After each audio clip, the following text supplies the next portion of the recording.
un certain nombre de gens regardent la situation aujourd'hui et se disent « Mon Dieu, ce que disait Jean-Marie Le Pen il y a 20 ans, eh ben, il avait peut-être raison en fait. Il avait peut-être raison en fait. » Les 5 piliers de l'islam ne sont pas incompatibles avec l'appartenance à la communauté nationale française. Mais non, mais c'est assez drôle.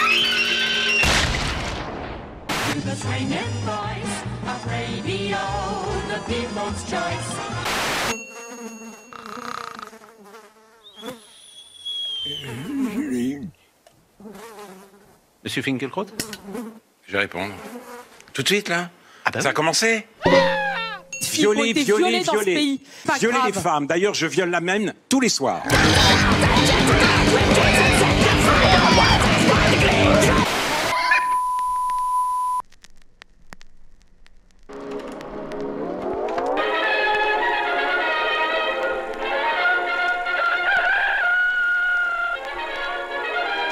La France en marche.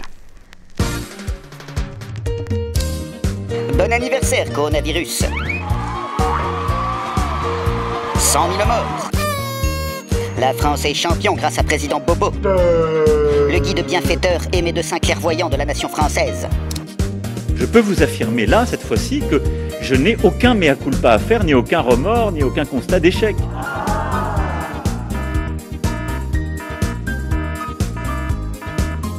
Là où la Chine, patrie pionnière de la pandémie, aura mis 15 jours pour bâtir un hôpital de 10 000 places, c'est sur plusieurs années que notre glorieux maréchal empereur compte poursuivre sa courageuse politique de coupe budgétaire et de suppression de lits dans les services hospitaliers. Voilà, citoyens, faites confiance. La patience finira par payer car un jour, vous serez vaccinés. Ou pas. Et un jour, vous serez déconfinés. Ou pas. En attendant, continuez à profiter du couvre-feu qui se terminera un jour, ou pas. Pour suivre encore et toujours les bons conseils des gentilles personnes qui parlent dans la télévision. Quand on voit les images actuellement, on se dit mais à quoi ils jouent? Est-ce que vraiment vous respectez les soignants qui à quelques kilomètres de là sont dans des services de réanimation? Voilà, ça n'est pas parce que le docteur Mickey Mouse et le docteur Voldemort ne sont pas foutus de respecter les distances de sécurité ou de foutre un masque pour éviter de se postillonner à la gueule. Porter un masque, c'est pas grand-chose qu'on vous demande. Que les Français doivent relâcher leur vigilance. En effet, les bons docteurs du Conseil de défense démocratique de la République populaire ont récemment découvert que le risque d'être porteur du coronavirus était lié au fait de ne pas être riche. C'est pourquoi, là où le danger serait mortel pour un pauvre souhaitant boire un verre en terrasse, il n'y a, à l'inverse, aucun risque pour le riche et le parvenu de contracter coronavirus quand il participe à des orgies de bouffe dans des hôtels particuliers reconvertis en restaurants clandestins. Des repas grand luxe pour une population fortunée, sans aucun respect des gestes sanitaires. Un dîner clandestin pour VIP, organisé par celui qui se défend aujourd'hui et qui va nous expliquer sa version des faits. Là, moi, je suis là pour l'histoire, pour la culture. Je suis le gardien du tombeau de Napoléon. Je n'organise pas de dîner, je n'organise pas de soirée, je n'organise absolument rien du tout. Tu veux bien me répéter ça?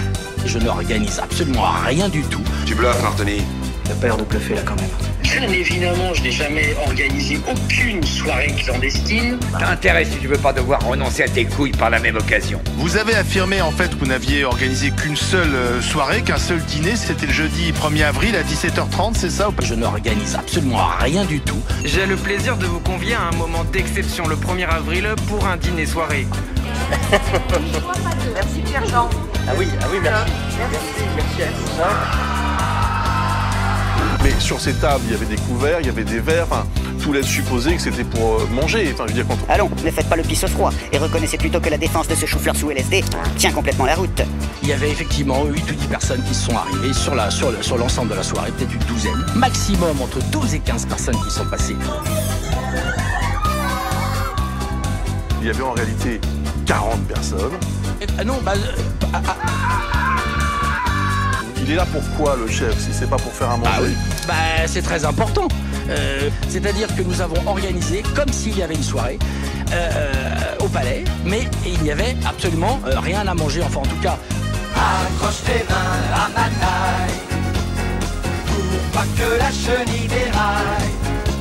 Il y a une question que je voudrais vous poser. non, c'est pas que ce soit très important. Vous n'avez pas de regrets sur les masques tout de même, Jean Chalençon? Quand je mange, excusez-moi, quand vous mangez, vous mettez un masque. Et il n'y avait absolument rien à manger, enfin en tout cas, rien à manger, enfin en tout cas. Mais attends, t'es complètement con, quoi. Quand je mange, excusez-moi, quand vous mangez, vous mettez un masque. Vous voyez, je vous parle, j'ai enlevé le masque. Et il n'y avait absolument rien à manger, enfin en tout cas. À la boulette. Ça dépasse tout ce que j'ai pu imaginer.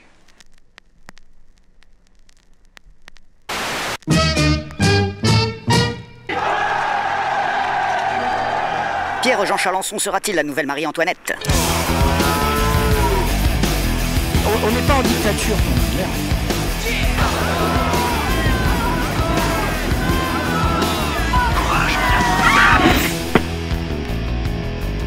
Je trouve ça très triste, j'ai l'impression qu'on vit une sorte entre la Révolution française et Vichy, quoi. Voilà. Si on doute que cet ami de Jean-Marie Le Pen soit hostile au régime de Vichy... Citoyens, serre à genoux, citoyens. On ne doute pas un instant de sa peur viscérale d'être dévoré par des pauvres. Mangeons les riches, ça c'est la haine de ce pays. La haine contre l'argent, contre la richesse, que c'est mal de gagner de l'argent. C'est une honte, la France est un pays de communistes, enfin c'est horrible. Allons, calmez-vous, grosse Madeleine. Vous pouvez compter sur les lanceurs de fatwas nationalistes pour expliquer aux pauvres de droite où se situe la moralité dans cette affaire. C'est rien du tout, c'est vraiment 3 fois rien. Vraiment, ça me sidère l'importance accordée à ça et je vous dis la méchanceté, la fureur. Alors, j'essaie de comprendre. Certes, il arrive que les réactionnaires de droite en appellent à l'insurrection quand ils doivent assurer la promo de leur nouveau livre. Mais vous pouvez être certain de ne jamais trouver dans leurs revendications la moindre allusion à la lutte des classes, ni à la consommation de viande de riches. C'est l'histoire des Khmers verts. On dénature l'espèce humaine. Ils sont tous d'accord pour islamiser l'Europe. C'est-à-dire la déconnexion de l'acte sexuel, de l'acte d'amour, c'est-à-dire remplacer les églises par des mosquées, etc. C'est ça. Le budget genré, etc. C'est-à-dire en fait la migration de masse et l'avortement de masse sous la férule de Assa Traoré qui fait la une du Time. Ouais, j'espère que les gens l'écoutent et qu'ils tireront les conclusions de ce que je suis en train de dire. Mais oui, c'est clair. La France, elle trouve sa place dans le monde qu'elle trouve. C'est quand même hallucinant. Dans quel pays vivons-nous, cher ami? Les rois cadavres, les reines cadavres, les empereurs cadavres, tous les présidents cadavres. Je suis le gardien du tombeau de Napoléon. Je suis le gardien de la mémoire. Vous croyez vraiment qu'un admirateur de l'Ancien Régime va se faire manger par des admirateurs de l'Ancien Régime?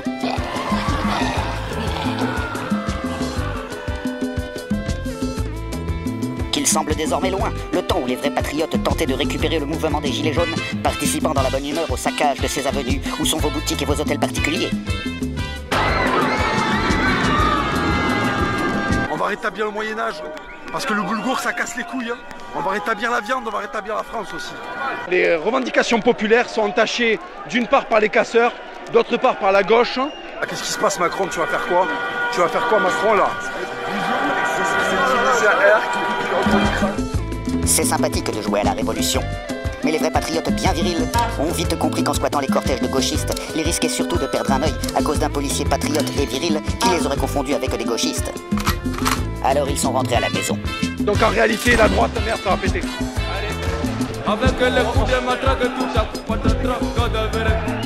Alors, monsieur Charançon, ça va mieux? Faut arrêter, c'est ridicule. Certes, il y a peut-être de quoi s'inquiéter avec cette tribune signée par 20 généraux militaires à la retraite, appelant nos politiciens à prendre leurs responsabilités. Makele pas, 1, 2, ancien combattant, Mounasukere. Makele pas, et 1, 2, ancien combattant, Mounasukere. Tu ne sais pas que moi je suis ancien combattant.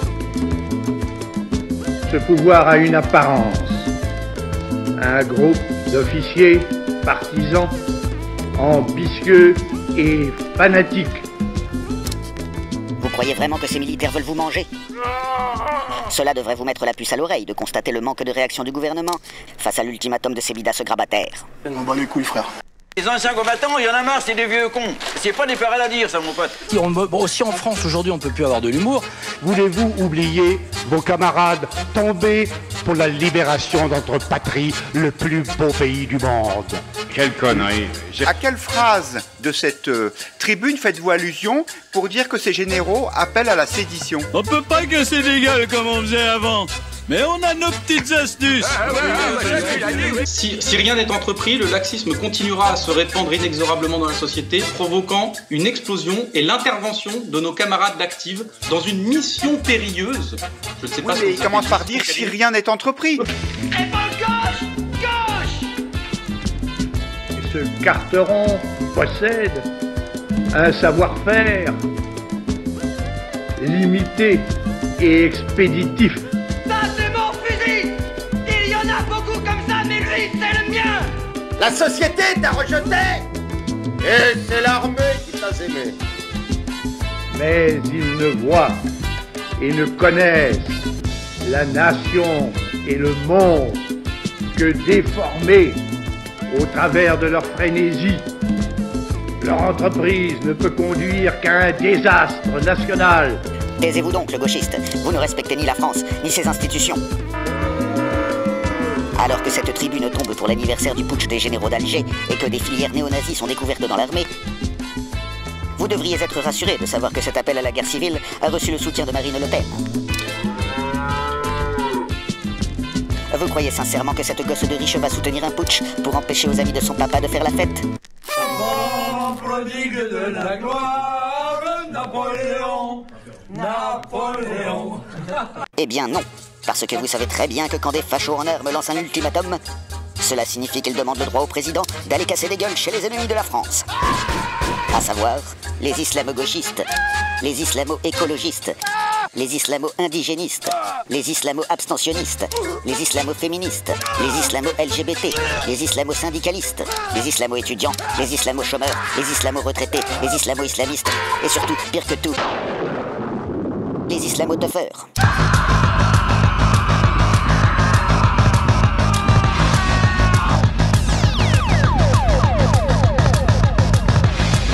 Ainsi, ne fanfaronnez pas trop, madame la marquise, car, bien malheureusement, et malgré tous nos efforts, l'extrême droite n'est pas encore au pouvoir. Mais vous pouvez quand même compter sur une police de droite, aux ordres d'un ministre de droite, pour empêcher les sans-dents de vous manger. Ainsi, que vous soyez une endive royaliste, une burne identitaire, un troll, ou bien le gardien de la mémoire de Napoléon, vous pouvez être tranquille. Vous avez trouvé en notre glorieux président un bon et clairvoyant monarque qui partage vos convictions. C'est la France. C'est la France des rois. C'est la France des Capétiens. Les civils cadavres, les policiers cadavres, les gendarmes cadavres, les travailleurs cadavres, les sommaires cadavres, tes chéris cadavres, ton premier bureau cadavre, ton deuxième bureau cadavre.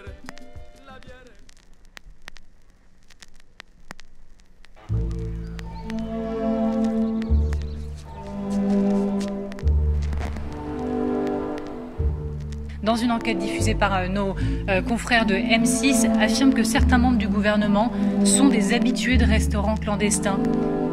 C'est le soupçon qui permet de condamner les gens et non pas la vérité. J'ai dîné cette semaine dans 2 ou 3 restaurants soi-disant clandestins avec un certain nombre de ministres. Je ne crois pas une seule seconde que des membres du gouvernement se rendent dans des restaurants clandestins comme ça. C'était un dîner donc présidé par vous et il n'y avait pas de ministre au dîner. À ma connaissance, il n'y en a pas eu. Mais non, il n'y a jamais eu de ministre à ces dîners clandestins, puisqu'on vous dit que c'était une blague. Si les gens n'ont pas un peu d'humour, eh bien, ils n'ont rien compris. En tout cas... Mais comment ça peut être de l'humour si ce n'est pas rigolo? C'est le plus gros poisson d'avril de l'histoire de ces 10 ou 15, 20 dernières années. La connerie à ce point-là, moi, je dis que ça devient gênant. Et néanmoins, le doute subsiste. En effet, comment ces rupins joufflus peuvent-ils autant se torcher avec les gestes barrières pour afficher des mines aussi joviales? Ont-ils eu un accès prioritaire au vaccin? Ont-ils bénéficié d'un traitement spécial de leur médecin? Ou bien est-ce simplement le fait de pouvoir péter dans le caviar et d'afficher ses goûts de merde sur les réseaux sociaux pendant que le peuple crève la gueule ouverte?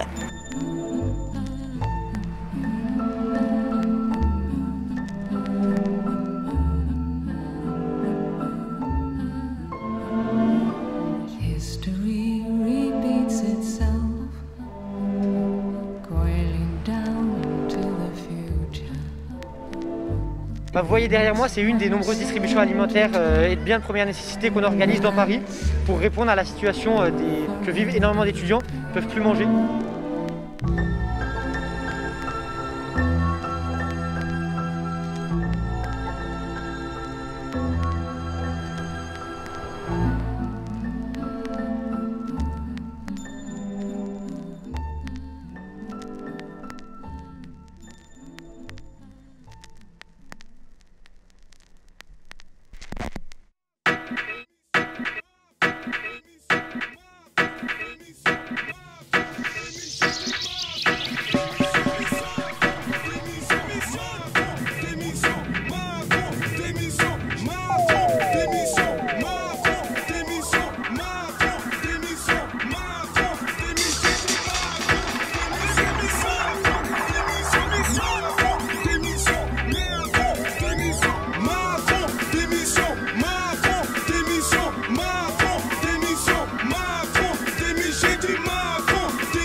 Je veux manifester, donc je mets mon gilet jaune. Mon gilet jaune, c'est moi le gilet jaune.